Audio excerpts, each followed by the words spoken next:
Warahmatullahi wabarakatuh. Alhamdulillah,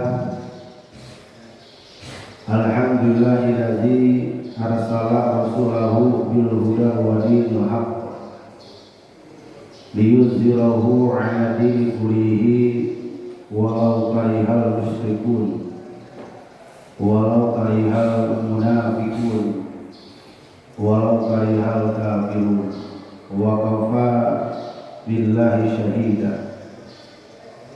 Walhamdulillahilladzi anjalas sakinata fi qulubil mu'minin liyazdadu imana ma'a imanihim walillahi junudus samawati wal ardh wa kana Allahu aliman hakima. Asyhadu an la ilaha illallah ilahul awwalina wal akhirin wa asyhadu anna Muhammadan abduhu wa rasuluhu allazi la nabiyya ba'dah. Faqad Allah ta'ala fi kitabil karim, a'udzu billahi minasyaitonir rajim.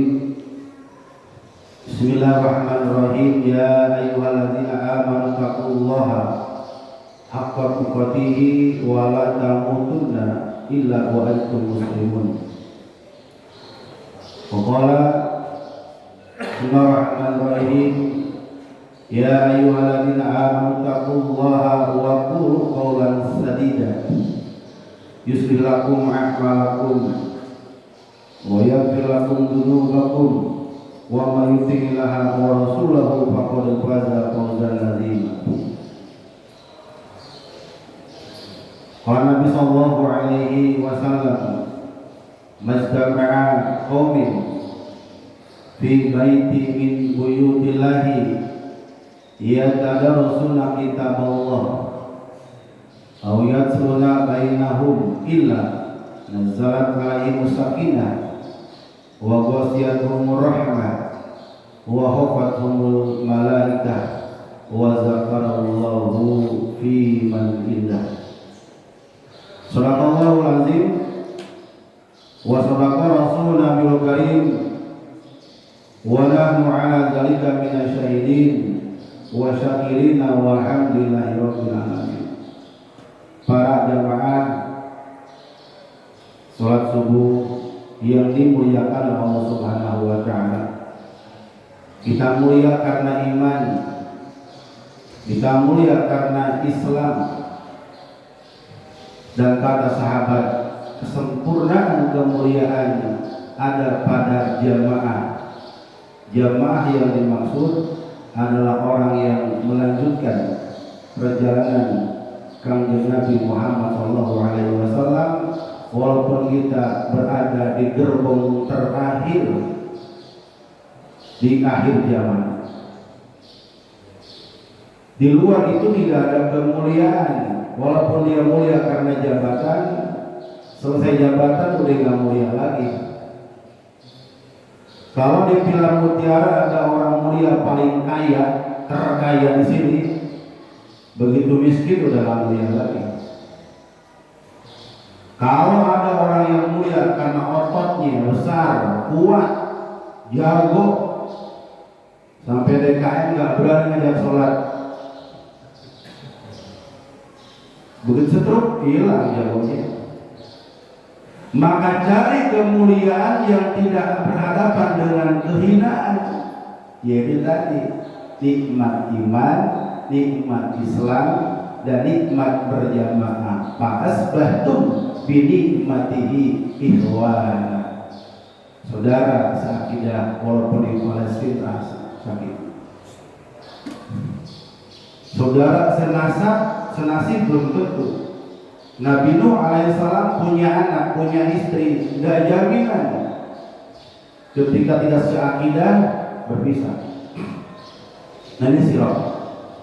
Sebelumnya salat dan salam kita haturkan kepada Kanjeng Nabi Muhammad SAW yang sudah sempurna memberikan contoh kepada kita. Bahkan stempelnya diabadikan dalam Al-Quran. laqad kana lakum di dalam kehidupan Nabi, baik spiritualnya, sosialnya, spiritualnya sudah lengkap. Gak usah cari yang lain lagi deh. Bahkan mengikuti sunnah kanjeng Nabi dengan cinta, qul in kuntum tuhibbunallaha fattabi'uni, itu banyak keutamaannya. Di antaranya tambahkan rasa cinta kepada Allah dan Allah mencintainya.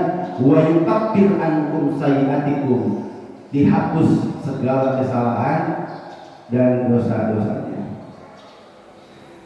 Nah, dengan adanya mengkaji mengulang-ulang sejarah Nabi, kepentingannya itu agar bisa menapaktilasi, meniru, paling tidak tergambar. Karena Al-Quran sudah mengikat 3 zaman. Zaman dulu, zaman sekarang, dan yang akan datang sama eta-eta kene. Maksudnya apa? Tabiatnya begitu. Dulu Fir'aun, sekarang juga ada Fir'aun, nanti ada Fir'aun. Cuma tempat dan pelaku yang berbeda, aktornya beda, naskahnya sama. Sutradaranya Allah, naskahnya sama. Salam dan salam juga sampai kepada istri beliau yang pertama masuk Islam, yang pertama mengimani, yang pertama rela berkorban, hartanya terkuras, tenaganya habis. Bahkan beliau meninggal sebelum hijrah ke Madinah. Di penghujung usianya beliau malu karena tidak ada uang untuk membeli kain kafan. Karena sinyal-sinyal kematian semakin mendekat, maka Siti Khadijah memanggil putrinya, "Wahai putriku, tolong sampaikan kepada ayahmu, ibu nggak sanggup lagi untuk beli kain kafan. Saking miskinnya. Kemana hartanya? Habis jihad fi sabilillah, yunfikuna infaqan Allah." Maka Fatimah menyampaikan, "Wahai ayah, pesan dari ibu, bolehkah sorban ayah untuk dijadikan nanti kalau ibu meninggal sebagai kain kafannya?" Nabi mendekat kepada Siti Khadijah dan menangis, "Wahai istriku, engkau yang sudah menghabiskan seluruh potensi harta, bahkan apa yang dimiliki untuk berdakwah, sedangkan hanya ini yang kau minta." Maka di keterangan yang lain, Jibril pun datang memberikan salam bahwa surga sudah merindukannya. "Ya Rasulullah, sampaikan ke istrimu bahwa pintu-pintu surga itu sudah rindu." Karena apa? Karena dia rela mengorbankan apa yang dimiliki untuk dakwah. Hingga Quran itu sampai ke Mas'ad, kan tanpa perjuangan korban beda. Makanya bentuk syukur kita, Quran-Quran yang ada sekarang diambil, dibuka. Itu bentuk syukurnya. Ya. Karena kita polanya tadabur, sirah dan tadabur. Karena di fase menjelang dakwah terang-terangan itu banyak wahyu yang turun, banyak ayat yang mengiringi kelakuan-kelakuan para pembesar-pembesar Quraisy waktu itu. Ayat itu terus. Nah, sebelumnya biar nyambung ya, dari pengantar bahwa kepentingan untuk kita, keutamaan dan faedahnya buat kita, sejarah itu dihadirkan. Wa kulla naqussu 'alaika min amba'i rusul. Semua rasul, semua nabi diceritakan oleh Allah estafetanya. Untuk apa? Manusabbitu bihi fu'adda, agar istiqomah. Karena seorang nabi, seorang rasul sudah disiapkan musuh-musuhnya. Bahkan di dalam surat 22 ayat 52, Nabi baru punya keinginan, baru berhasrat, baru niat, setan pun sudah memasukkan keinginannya untuk menghalangi kebenaran. Itu kelas Nabi, Pak. Di dalam surat Al-Hajj ayat 52, ketika Nabi berkeinginan dakwah, setan pun masuk berkeinginan menghalangi dakwah. Itu kelas Nabi. Bagaimana kelas kita? Niat mau sholat subuh berjamaah, setan pun berniat, jangan. Niat mau sedekah infak, jangan. Dan itu memang sudah menjadi program setan sejak terusir dari surganya Allah sampai hari kiamat gak berhenti. Sampai nyawa di kerongkongan. Yang kedua apa fungsi sirah nabawiyah buat Nabi dan pengikutnya? Wa mau itu wa za'aka, dan telah datang kepada kalian mau itu pelajaran bagaimana cara mendidik anak, istri, lingkungan, dan seluruhnya lengkap di situ. Kemudian yang ketiga apa? Wa dzikra lil mu'minin. Sejarah itu kata Allah sebagai peringatan yang aku beriman. 11 ayat 120. Yang kedua surat Yusuf ayat terakhir, dan yang ketiga masuk di pasir Mekah. Konsepnya seperti apa? Al-Jum'ah ayat kedua. Al-Jum'ah ayat kedua. Ya, yang Quran dipersilakan dibuka. Bismillahirrahmanirrahim. Walladzi ba'atsa fil ummiyina rasulan minhum. Ini nanti akan nyambung ke surat Al-Baqarah 129. Ternyata surat Al-Jum'ah itu turun tidak serta-merta turun. Ternyata ribuan tahun sebelumnya Nabiullah Ibrahim alaihi salam setelah selesai membangun Ka'bah bersama Ismail langsung berdoa. Doanya panjang. Saya ambil yang pas dengan kajian ini. Rabbana wab'ats bihim rasulan minhum yatlu 'alaika wa yuzakkihim wa yu'allimuhum kitab. Ya Allah, nanti dari silsilah nasab Ismail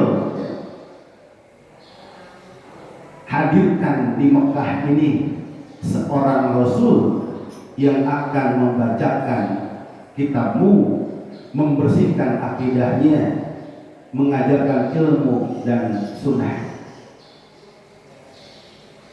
Maka konsep yang 14 Al-Jum'ah ayat kedua.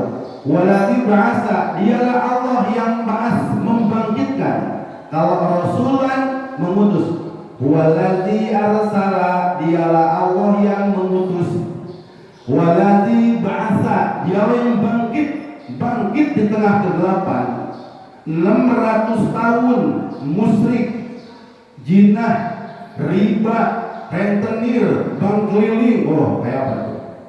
Pembunuhan anak perempuan, perbudakan, kasta-kasta. Budak nggak boleh berdiri kalau tuannya lagi duduk.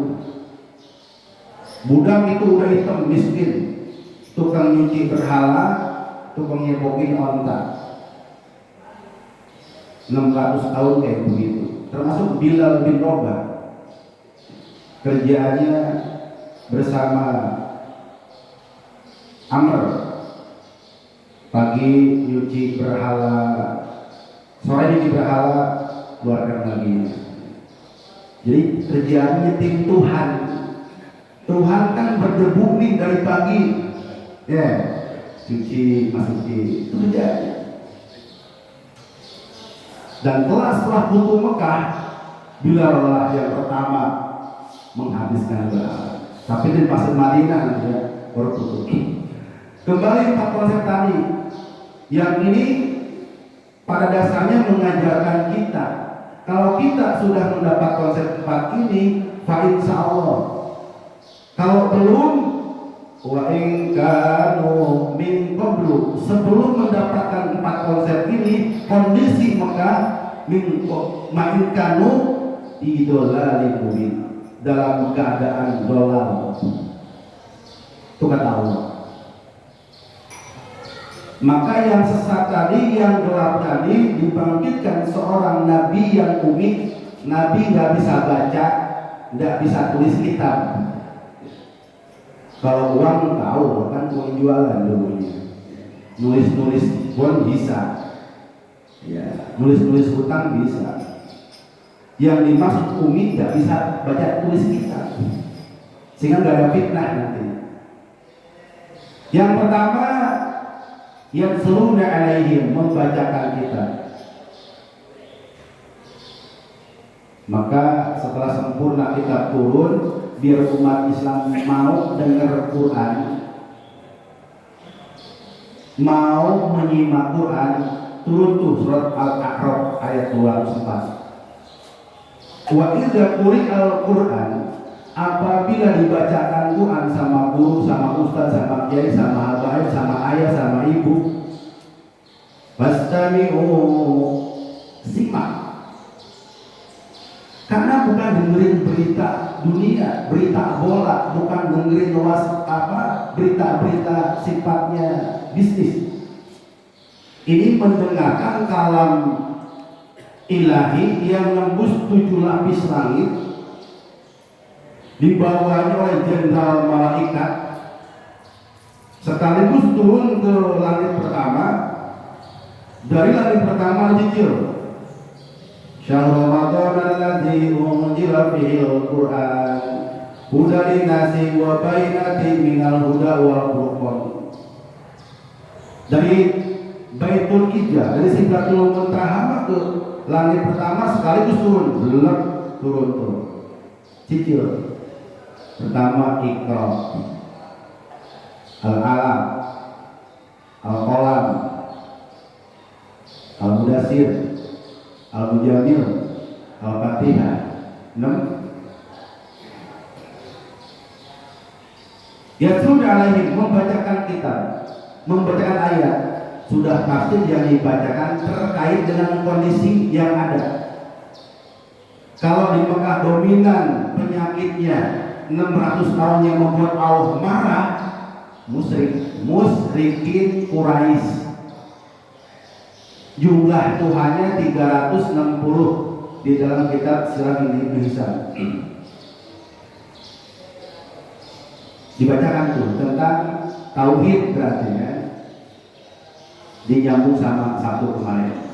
Pokoknya kalau bahas tauhid pasti nyambung. Kalau pas fikih rada-rada lama nyambungnya, mesti berdebat dulu. Kalau tauhid 13 tahun sepakat. Yang dibacakan oleh Kanjeng Nabi ayat-ayat yang terkait dengan hak Allah yang paling besar, haqullahi 'alal ibad, hak Allah yang paling besar. Wa ma arsalna min qablika nuhi la ilaha illa ana fa'budun.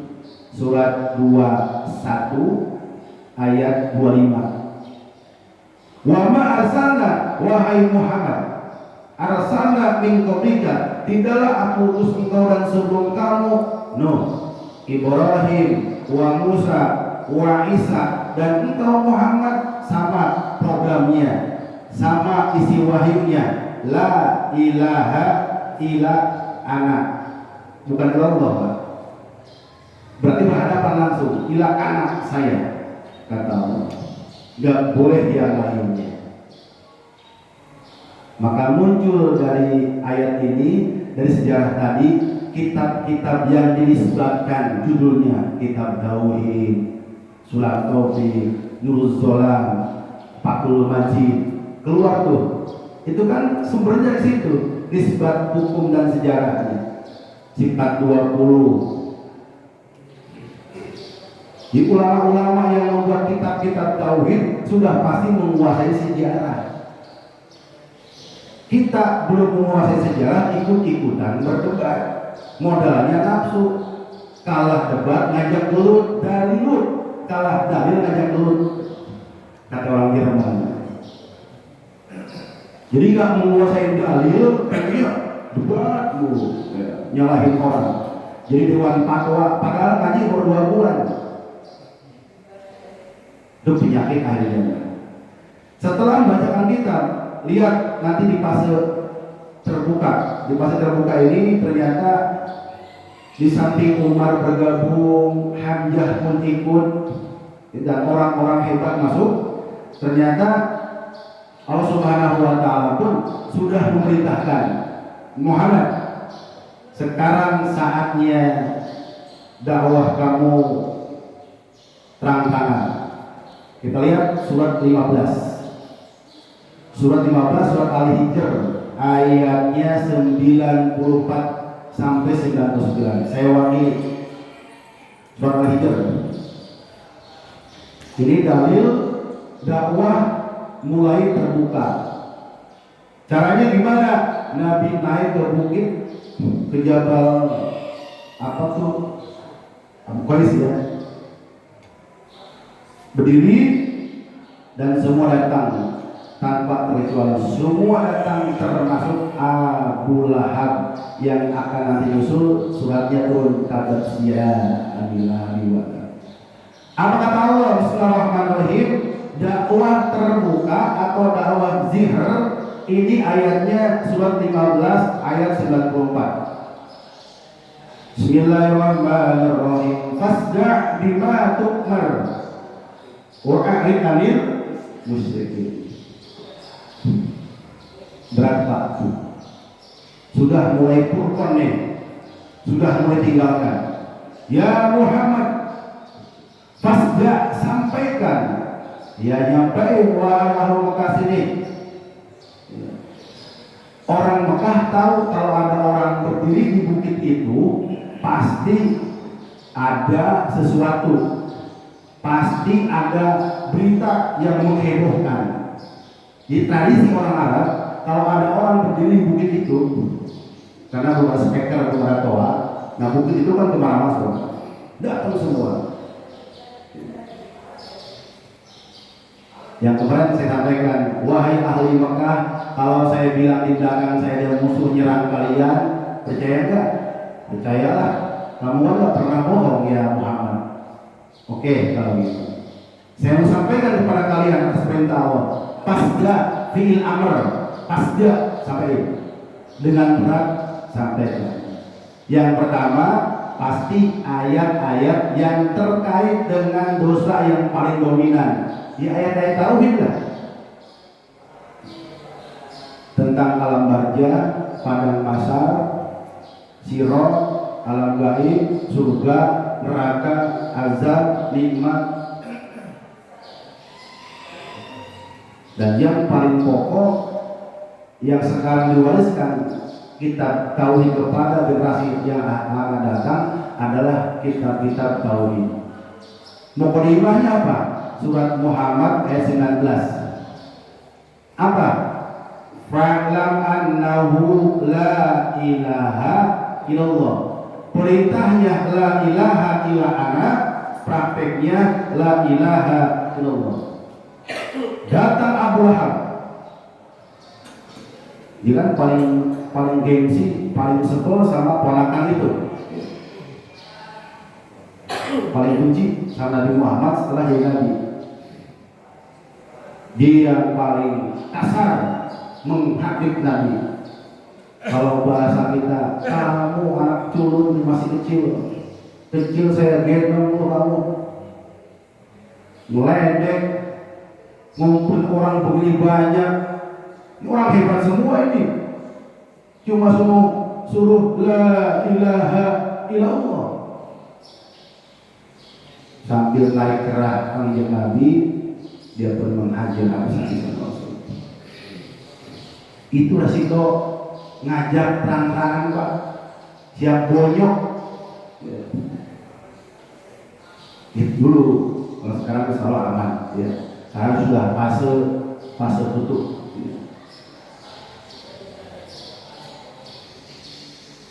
Maka setelah itu Allah turunkan Allah pun benci, Allah pun marah kepada Abu Lahab. Turunnya surat 111. Berapa ayat tuh? 5 ayat ya. Tabat setiada Abi Lahab wa tab. Celaka kedua tangan sama siapa? Istrinya Ummu. Siapa namanya? Biar Marifat gitu Pak. Ya. Ummu Jamil. Langsung kerja bakti dia. Bikin makar bagaimana mempersempit langkah dakwahnya Kanjeng Nabi. Dia cari ranting-ranting yang kering. Dia nyuruh anak buahnya cari ranting yang kering. Mana Nabi lama kalau berangkat ke masjid. Wah semua lewat blok ini jauh dah, aja pasang. Kemana lagi? Lewat blok D jauh udah pasang. Pokoknya akses kami masuk ke kota, ke balik Ka'bah itu dipasang lewat bakar. Resiko dakwah terbuka, musuh pun gencar terbuka mengintimidasi Nabi dan pengikutnya. Kebayang nggak Pak? Di awal-awal dakwah kayak begitu membacain Quran. Sekarang Quran numpuk jadi panjangan, sedih deh kita. Kita tidak berterima kasih, tidak bersyukur. Nggak baca Quran sehari, ketawa-tawa aja. Giliran rokok 2 batang ngoceh-ngoceh. Padahal sehari tidak baca Quran, 20 ayat minimal lalai itu orang hatinya. Dan kata Nabi, Allah tidak akan mengijabah doanya orang yang hatinya lalai.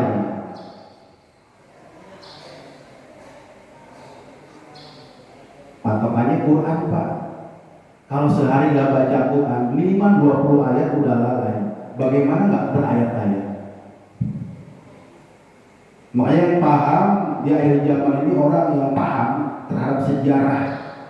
Dia buka rumah-rumah tahfiz, dia gerakan baca-bacaan Quran, dia wakaf Quran. Saya saja dapat wakaf Quran waktu ke daerah baru itu ribuan. Ya. Saya punya buku donasi Quran, klik tuh donasi. Saking ingin mendapat per huruf yang dibaca oleh pembaca. Masalahnya yakinnya. Yakin gak zalikal kitabu la raiba fihi hudal lil muttaqin. Karena ini bahasa iman, makanya wajar Al-Quran disimpan oleh ulama di rukun iman, bukan di rukun Islam. Berarti Pak, hari ini kita duduk bersimpuh bareng-bareng dengerin Quran, berarti ada di naungan rukun iman. Jika seandainya Allah panggil di pagi hari ini atau alias mati, mempermudah pemberitahuan meninggal di masjid, innalillahi wa inna ilaihi raji'un, telah meninggal ke ustaz yang nyampein, kan mudah. Tapi statusnya, lihat statusnya, dia berada di bawah naungan iman, di rumah Allah, lagi naik imannya tuh. Saya lagi naik, karena nambah ilmu, iman naik, ya. Nambah ilmu, naik lagi. Maka dijaga setelah naik, penjagaannya amal. Iman, ilmu, amal. Supaya amalnya selamat, tidak terhapus, pahalanya ikhlas. Iman, amal, iman, ilmu, amal, ikhlas. Ustaz yang pengen ceramah di pagi ini, pulangnya ngedumel, kagak ikhlas, habis pahalanya. YouTuber, ya, ini Ustaz nggak mau diem nih, ya. Dia nggak ikhlas tuh, nggak ada pahala. Padahal yang nonton jutaan, misalkan. Maka kalimat ikhlas disimpan oleh Allah sebagai gerbang terakhir daripada rangkaian ibadah kita. Ketika orang sudah ikhlas, jangankan setan, iblis saja bertekuk lutut kepada orang yang ikhlas. Kapan? Waktu dia mengancam Nabi Ayub alaihissalam. Istri sudah kabur, tinggal satu. Anak sudah meninggal, habis harta dibakar sama setan. Badannya penuh dengan virus. Sama setan satu lagi nih yang belum saya masukin, yaitu ruang hatinya. Begitu mau masuk nggak bisa. Kenapa? Super ikhlas. Setan ngomong sama Allah, ya Allah, saya nggak sanggup illa ibadaka minhumul mukhlasin. Nggak sanggup saya goda orang itu, ya Allah. Super ikhlas. Yang kedua, pada Nabi di Mekah, wa yuzakihim, membersihkan. Waktu itu Rasul tidak bisa membersihkan, nyingkirin berhala, nggak bisa. 13 tahun nggak bisa. Maka oleh ulama ini disebut tazkiyatun nufus. Berarti yang dibersihkan akidahnya dulu. Maka kalau orang melihat sasajen, lihat berhala, itu jangan ditendang berhalanya, jangan dimarahin berhalanya, orangnya dulu bersihin. Bahasa Qurannya wa yuzakihim, bersihin akidahnya, bersihin kemusyrikannya dengan dipahamkan tauhid. Maka orang belajar tauhid tidak memahami musyrik, keder nantinya. Maka kata Umar, kenali yang haram, kenali yang batil, kenali yang sesat agar kita selamat, bukan ikut-ikutan. Misalkan ada minuman teh manis, mensen sama bir kan sama wajahnya. Kalau orang tidak mengenal dari aromanya, bisa saja Ustadz minum bir, misalnya teh. Maka mengenal kebatilan itu hukumnya jadi padu supaya selamat. Kalau orang belajar tauhid, dia kudu belajar tentang musyrik. Jangan dia belajar tauhid sambil musyrik. Maka wa yuzakihim. Terus apa? Wa yu'allimuhumul kitaba wal hikmah. Maka lengkaplah, sempurna konsep tadi di Mekah. Dibacakan ayat tentang hak Allah, dibersihkan akidahnya, disampaikan Quran dan sunnahnya. Sunnah waktu itu berbentuk Nabi masih hidup, masih kemana-mana sunnahnya. Setelah beliau wafat, sirahnya juga sunnah, masuk sunnah af'aliyah. Sunnah af'aliyah. Kalau hadis nanti masuk kategori sunnah qauliyah. Qala Rasulullah sallallahu alaihi wasallam. Nah, di situ kalau yang ikut ngaji dengan yang enggak beda polanya. Tidak bisa kolak dia karena enggak hadir. Itu banyak perbedaan kolak. Tapi kalau af'aliyah, apalagi sekarang ada terbitan terjemah pribadi agung Nabi Muhammad. Kitab aslinya Sama'il Muhammadiyah. Penulisnya Imam At-Tirmidzi. Itu Bapak wajib kudu punya Pak di rumah. Masa TV lebar kebeli, sirah itu mah kebeli malu beda kalau ketika dihisab nanti. Kapan dihisab? Sebelumnya di alam kubur ditanya, man nabiyuka, siapa laki-laki yang di sampingmu? Kalau nggak kenal, laki-laki siapa?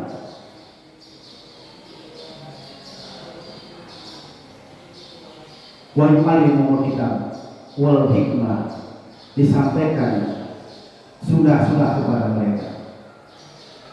Lengkaplah penderitaan dakwah. Walaupun sering itu bertambah dari pun jauh seorang laki-laki. Ini judulnya Abu Dzar Al-Ghifari memeluk Islam. untuk melengkapi, karena Abu Dzar Al-Ghifari ini seorang tokoh di Ghifar, ya, datang ngumpet-ngumpet ke Mekah karena ada kabar seorang nabi nanya, "Mas, rumah Nabi Muhammad di mana ya?" Allah yang ngatur, yang ditanya Sayyidina Ali.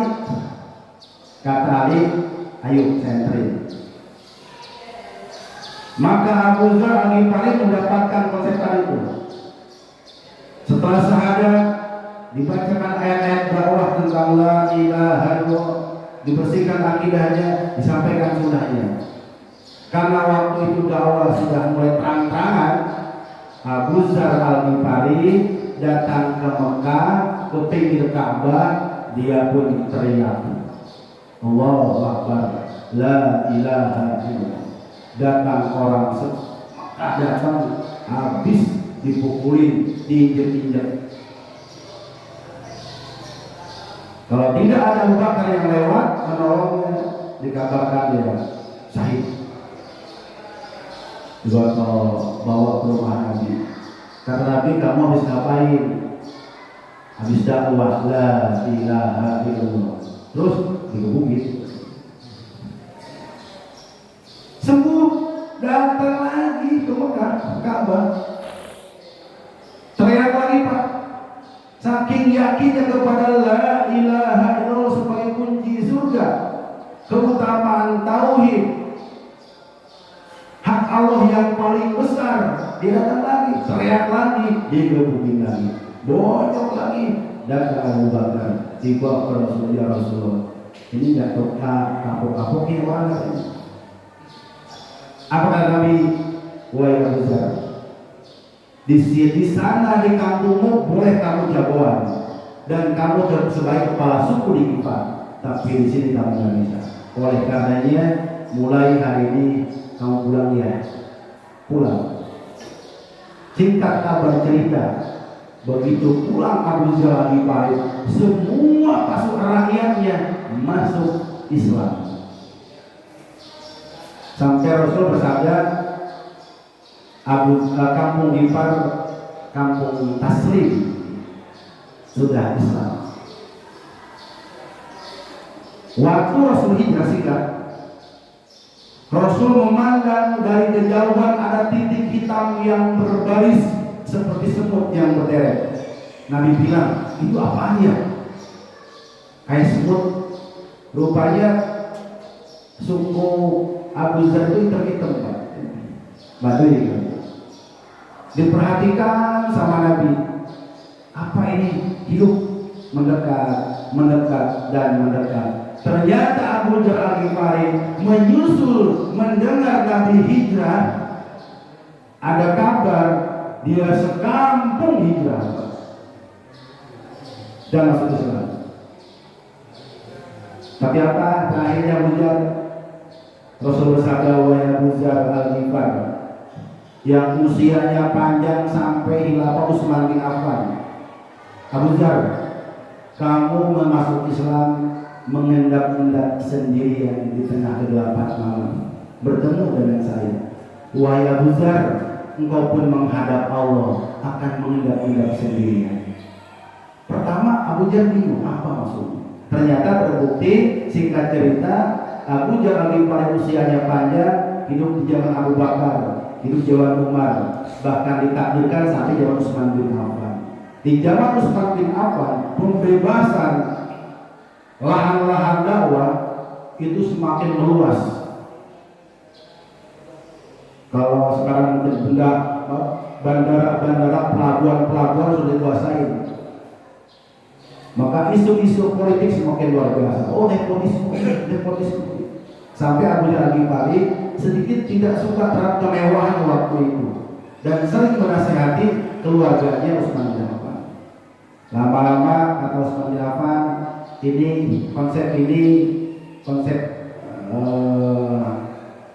supisme, bahasanya Abu Dzar Al-Ghifari ini nggak suka terhadap dunia. Bahkan dia punya teko sama gelas, tiap malam menangis, kan diasumsikan wahai Abu Dzar Ghifari, aku tempatkan kau tempat yang sunyi biar ibadahmu tenang. Nurut Pak, sami dawatona kepada pemimpin. Berdua sama istrinya, muncul dan tetangganya, sibuk beribadah. Tiap malam menangisi tekok sama gelas. Kata istrinya, apa sih bang yang kamu tangisi? Wah istriku, aku punya harta ini berat hisabnya nanti. Siapa ahli warisku yang akan amanah? Punya tekok sama gelas, tiap malam nangis, takut hisabnya. Kita punya mobil nongkrong gak dipakai berdebu, berapa tahun hisabnya? Takut gak hisabnya? Maka kata Sayyidina Ali, orang yang cerdas itu al-istiqdadu ar-rohil, mempersiapkan hidup setelah kematian, dan di dunianya banyak muhasabah. Dan benar kata Nabi, Abu Dzar Al-Ghifari itu meninggalnya nggak ada yang tahu Pak. Tergeletak di padang pasir, hampir tertimbun karena angin. Kalau masih ada sahabat yang jalan melintasi ketendang kuda Pak, siapa yang geletak? Ternyata jasadnya Abu Dzar Al-Ghifari yang ingat waktu hidupnya, masuk Islamnya mendik-mendik. Kata Nabi, kamu nanti bakal menghadap Allah bermindik-mindik, nggak ada yang tahu. Ini Abu Dzar Ghifari. Sebagai penutup, jangan dirahmati Allah Subhanahu wa Ta'ala. Kita lengkapi. Pasca bima Umar wa alil musyrikin, sudah berpisah dari orang musyrik. Tidak lagi mau gaul, tidak lagi mau gabung. Bahkan penyempurna wahyu itu turun surat Al-Baro'ah atau surat At-Taubah. Buro berlepas diri. Jadi kalau Bapak kita semua tahu itu kemusyrikan, setelah tahu ini ayatnya, maka wajib bara'atun minasyirki, wajib berlepas dari kemusyrikan. Kalau bisa wa ahlihi, sama dukunnya, sama pelakunya. Ya sinyal sampai pagi maaf. Dari Al-Hijr ya ayat 19 ayat 65 sekarang. Innaka fainaka mustahjin. Sesungguhnya kami memelihara engkau Muhammad dari kejahatan yang memperolok-olok engkau. Ini yang membuat Nabi itu kuat, yakin, pede bakal menang. Karena ada suplemen batin dari Allah. Tenang Mama, kamu karyawan saya, tenang aja. Walaupun puncak mau hijrah, itu terjadi makar pembunuhan. Rapat menghasilkan Muhammad bunuh. Yang singkat cerita diganti oleh Sayyidina Ali. Nabi nggak takut, Ali ganti. Nabi nggak takut karena ayat ini. Ya Muhammad, sungguh kami akan menjagamu. Nah mudah-mudahan penjagaan ini pun sampai kepada para pengikutnya. Siapa yang istiqomah di dalam dakwahnya, dirusut kepada saudara-saudara kita yang mempertahankan Baitul Maqdis, yang hari nyawa sebagai ribuan melayang sebagai tumbal perjuangan. Kita yang di sini belum bisa ke sana atau tidak mampu ke sana hadir, tapi doa dan donasi kita terus menyampaikan di barisan kita. Allahumma ansur mujahidin fi Palestin. Allahumma ansur mujahidin Palestin. Allahumma ansur mujahidin Palestin. Wa qul jaman wal makan. Allahumma adfa'na wa bitan ma zuhara wa bitan. Innaka 'ala kulli syai'in qadir. Wa hidayah alhamdulillahi rabbil alamin. Mudah-mudahan ada manfaatnya, ada ibrohnya, kita bisa mengamalkan dengan penuh ketaatan, kesadaran plus keikhlasan. Sebelum tutup, ada yang menambahkan silakan. Ya Pak, menambahkan ya. Nanya Ustaz. Oh bertanya Ustaz. Oh nanya. Boleh? Boleh, ada yang jawab? Sebenarnya apa sih ikhlas itu, Ustaz? Dan apa sih parameter dari ikhlas itu? Dan juga kalau Ustaz sering dengar ikhlas dan ridho. Nah, ikhlas dengan ridho itu seperti apa sih, Ustaz? Apa itu ikhlas dia? Dan parameternya apa sih, Ustaz? Biasanya satu paket sama ridho dan ikhlas. Ridho itu sukarela, ikhlas itu karena Allah. Seluruh aktivitas kalau karena Allah itu ikhlas, Pak. Karena Allah. Nah, kenapa surat kulhu namanya apa, Pak? Alinas. Yang enggak secara bahasa enggak nyambung. Tapi secara makna qul huwallahu ahad. Allahus samad. Kalau caranya dakwah ke muslim ya. Kalau orang sudah mengamalkan dua ini, sudah menyatakan bahwa tidak ada ilah yang berhak kecuali Allah, ikhlas, Pak. Yang kedua, seluruh kehidupan baik urusan dunia lebih urusan akhirat tergantung kepada Allah. Allah Somad, sudah ikhlas, Pak. Dalam makna tauhid, ikhlas dalam makna amal karena Allah. Yang kedua, ikhlas dalam makna tauhid adalah tidak musyrik, dan ikhlas dalam makna amal karena Allah. Mudah-mudahan Pak Irawan, teman-teman sekalian yang tiap Sabtu Minggu aktif menjadi garda terdepan ya, membela memampukan masjid, ikhlas karena Allah Subhanahu wa taala. Amin ya Allah. Jadi